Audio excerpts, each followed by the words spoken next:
हाँ जी दोस्तों, welcome back to Singh blogs again.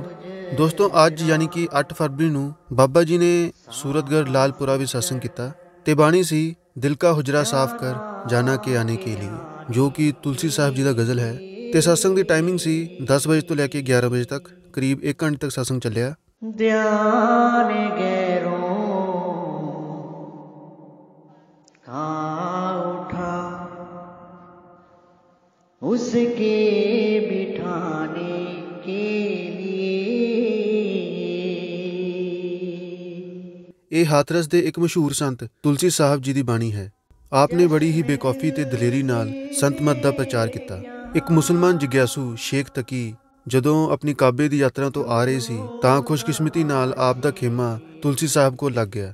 ਤਾਂ ਉਹਨਾਂ ਨੂੰ ਸਮਝਾਉਣ ਲਈ ਆਪ ਨੂੰ ਇਹ ਸਾਰੇ ਗਜ਼ਲ ਲਿਖਣੇ ਪਏ। ਆਪ ਸ਼ੇਖ ਤਕੀ ਨੂੰ ਸਮਝਾ ਰਹੇ ਹਨ ਕਿ ਜੇ ਤੂੰ ਉਸ ਪਰਮਾਤਮਾ ਨੂੰ ਮਿਲਣਾ ਚਾਹੁੰਦਾ ਹੈ ਤਾਂ ਪਹਿਲਾਂ ਤੈਨੂੰ ਆਪਣਾ ਹਿਰਦਾ ਸਾਫ਼ ਕਰਨਾ ਪਊ। ਇਸ ਟਾਈਮ ਜੋ ਤੇਰਾ ਧਿਆਨ ਇਹ ਦੁਨੀਆ ਦੇ ਸ਼ਕਲਾਂ ਔਰ ਪਦਾਰਥਾਂ ਵਿੱਚ ਫੈਲਿਆ ਹੋਇਆ ਹੈ, ਪਹਿਲਾਂ ਇਸ ਮਨ ਨੂੰ ਉਸ ਚੋਂ ਕੱਢਣਾ ਪਊ। ਜੋ ਵੀ ਇਸ ਦੁਨੀਆ ਵਿੱਚ ਸਾਡੇ ਮਨ ਨੂੰ ਭਟਕਾਉਣ ਲਈ ਚੀਜ਼ਾਂ ਨੇ, ਇਹ ਇੰਦਰੀਆਂ ਦੇ ਭੋਗ, ਪੰਜੇ, ਵਿਕਾਰ, ਇਹਨਾਂ ਸਭ ਚੀਜ਼ਾਂ ਤੋਂ ਸਾਨੂੰ ਖਿਆਲ ਕੱਢਣਾ ਪਊਗਾ ਜੇ ਆਪਾਂ ਉਸ ਇੱਕ ਪਰਮਾਤਮਾ ਨੂੰ ਆਪਣੇ ਹਿਰਦੇ ਵਿੱਚ ਵਸਾਉਣਾ ਚਾਹੁੰਦੇ ਹਾਂ। ਚਸ਼ਮੇ ਦਿਲ ਸੇ ਦੇਖ ਯਹਾਂ ਜੋ ਜੋ ਤਮਾਸ਼ੇ ਹੋ ਰਹੇ, ਦਿਲ ਸੇ ਤਾਂ ਕਿਆ ਕਿਆ ਹੈ ਤੇਰੇ ਦਿਲ ਸਤਾਨੇ ਕੇ लिए। ਆਪ ਸਾਡੀ ਹਾਲਤ ਬਿਆਨ ਕਰ ਰਹੇ ਹਨ।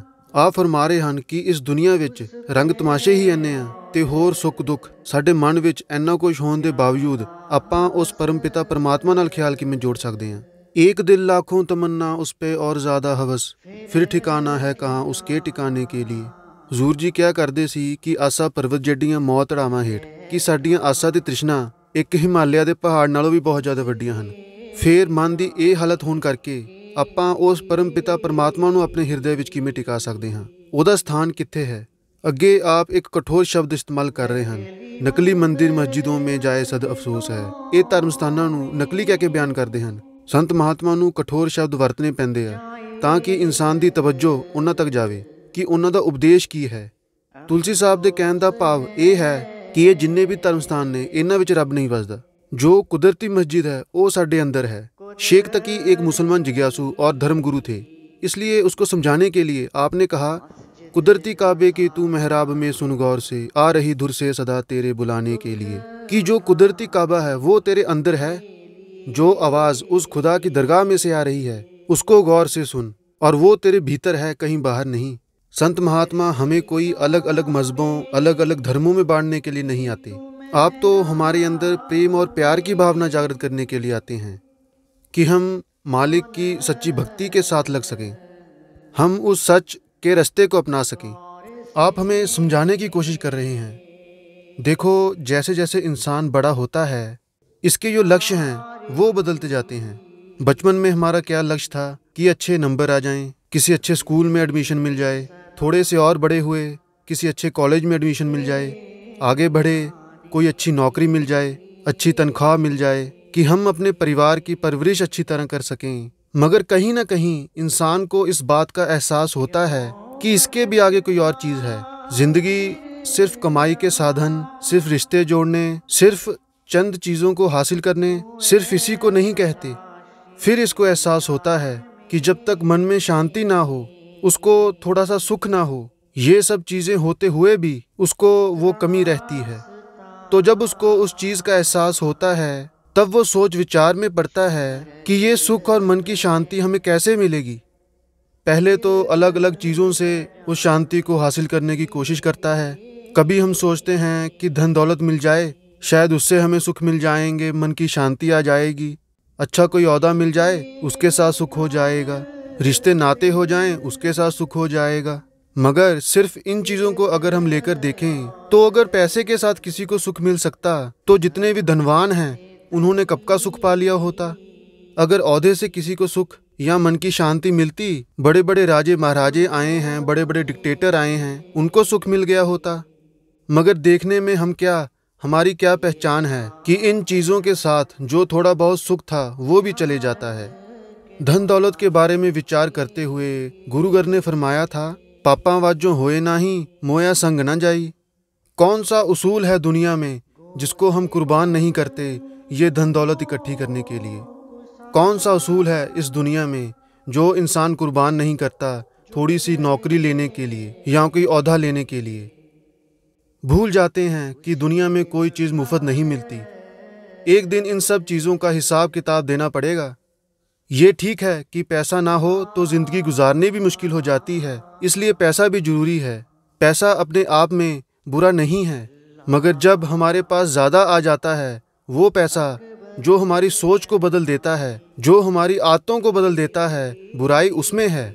ओहदा कोई बुरा नहीं है, मगर जब हम उस ओहदे को हासिल कर लेते हैं, फिर आसमान पे हो जाता है। हम नीचे देखना गवारा नहीं करते, दूसरों को भूल के बैठ जाते हैं, बुराई उसमें है। रिश्ते नाते कोई बुरे नहीं हैं, अच्छे रिश्ते हों जिंदगी गुजारनी आसान हो जाती है, मगर उनमें मस्त होके इंसान जब सब कुछ भूल के बैठ जाता है, बुराई उसमें है।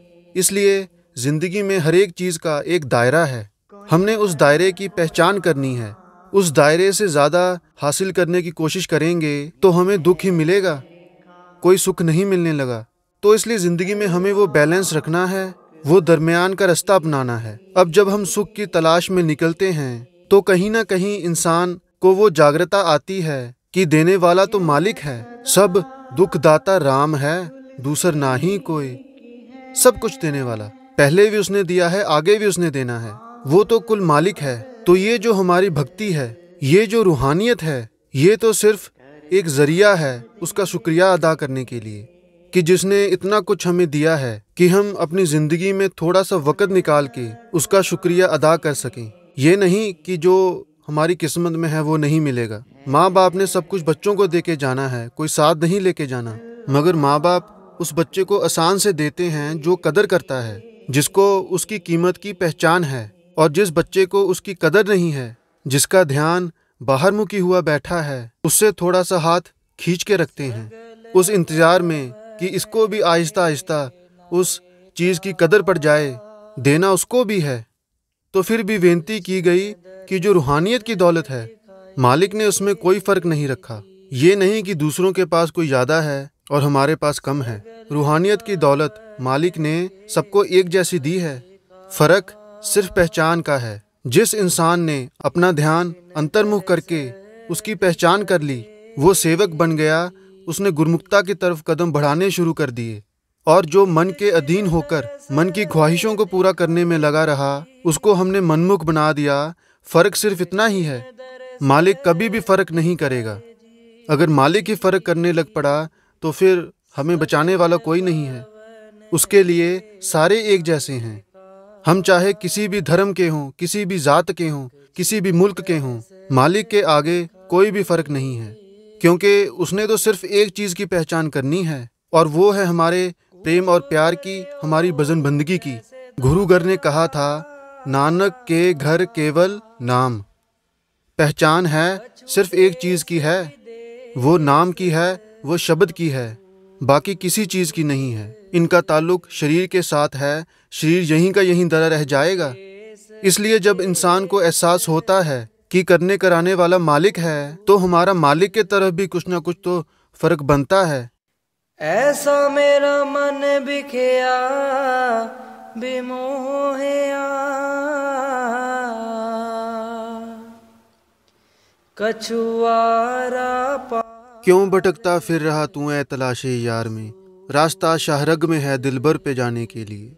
फरमा रहे हैं कि हमें उस एक परमात्मा को खोजने के लिए इस दुनिया में भटकने की जरूरत नहीं, उसका रास्ता तेरे भीतर है। जो 3 नाड़ियाँ, ईड़ा, पिंगला और सुषमना, जो शाहरग, जो मध्य नाड़ी है, जिसको अंग्रेज़ों ने रॉयल हाईवे भी कह दिया, उस सुषमना के ज़रिए, शाहरग के ज़रिए हमें अपना ध्यान ऊपर की ओर खींचना है। यही एक रास्ता है, और ये रास्ता तुझे कौन बताएगा? तो आप कहते हैं, मुर्शिदे कामिल से मिल सिदक और सबूरी से तकी, जो तुझे देगा फहम शाहरग के पाने के लिए। कि किसी मुर्शिद से मिल, किसी गुरु के पास जा और माथे नहीं टेकने, उसकी बात सुन ध्यान से, जो वो कहता है उस पे अमल कर, वो तुझे ये भेद बताएगा कि उस परमात्मा से कैसे मिलना है। ला इल्लाह अल्लाहु अकबर पे जाने के लिए आगे फरमाते हैं, यह सदा तुलसी की है आमिल अमल कर ध्यान दे, कुन कुरा में है लिखा अल्लाहु अकबर के लिए। बड़े ही निम्रता से फरमा रहे हैं कि ये जो मैंने सीखा है अपने गुरु से, वो मैं तुझे बता रहा हूँ, और कुरान के दायरे में रहकर ही तुझे समझा रहा हूँ। कुन कुरा में है लिखा, कि वो कुन, वो शब्द, वो नाम कुरान में भी लिखा है। हमें उसकी भक्ति में लगना है।